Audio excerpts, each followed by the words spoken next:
Many people are requesting me to do this food truck problem. I will do it, but before I start, I want to tell you that this question will not be on the final exam, so you should not be spending time knowing how this works.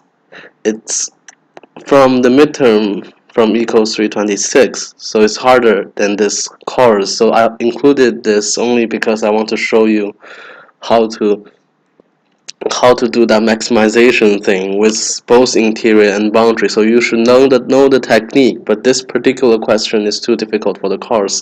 So yes, that's all I want to say. I will divide this video into two parts. The first part on how to get the preferences is already very difficult, and then afterwards I will use another video to show you how to actually solve this. So the idea is like this. We have two food trucks already on both ends of the street, which the length is 10.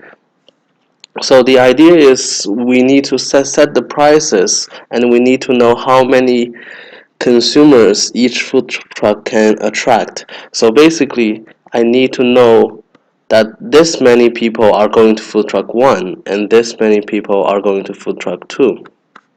So given P1, P2. And each consumer has two direction in preferences. So one is say usually is price and the other one is quality. So we represent quality here as distance. So the further the distance, let's say the lower the quality. So what we want is something like this. So suppose I'm a person who is standing at location X, this is location 0, this is location 10, then what happens is I would get utility minus X, which again is the lower the distance, the higher the quality. So minus X minus price, that's the total cost from, so that's the cost from the distance, and that's the cost from price. So that's my total utility for this person, and then I, I don't want to equal yet, so I want the other distance is 10 minus x, and put a minus sign in front, minus p2. So that's basically, this is the utility I get from going to 1, food truck 1, and this is the utility that I get from going to food truck 2.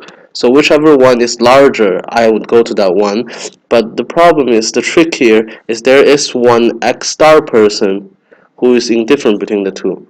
So the reason goes like this. If anyone is on the left of the star person, it means we have the same prices, but it's closer. So closer means higher quality, so it's better basically, and same price. So that's why anyone on the left, so anyone on the left of this X star will go to food truck 1, and anyone on the right will go to food truck 2. So basically they are X star number or units of consumer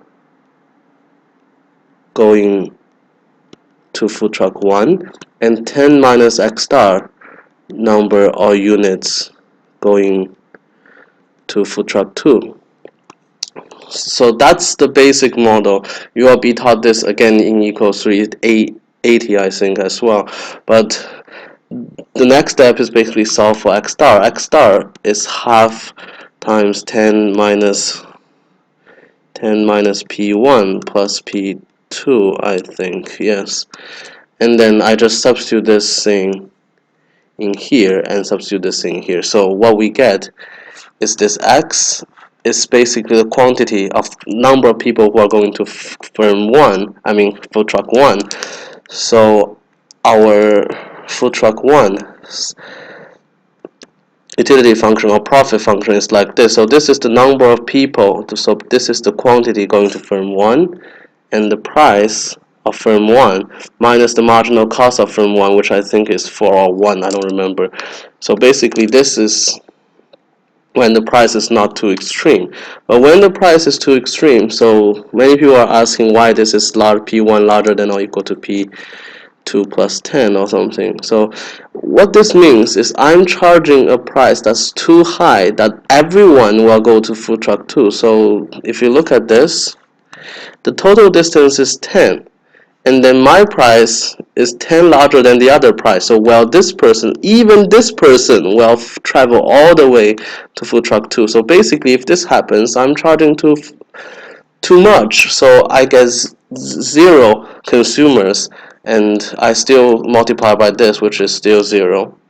So the next case is when P2 is too small, but the reason is the same. The reason why this is 10 is because there are 10 units of, the distance is 10. So basically, if the difference is larger than, if the price difference is larger than the total distance, so no matter how good or how far this is, I will always travel to the other one, or I will always travel to this one. So in this case, when its difference is too small, then everyone will be traveling to me.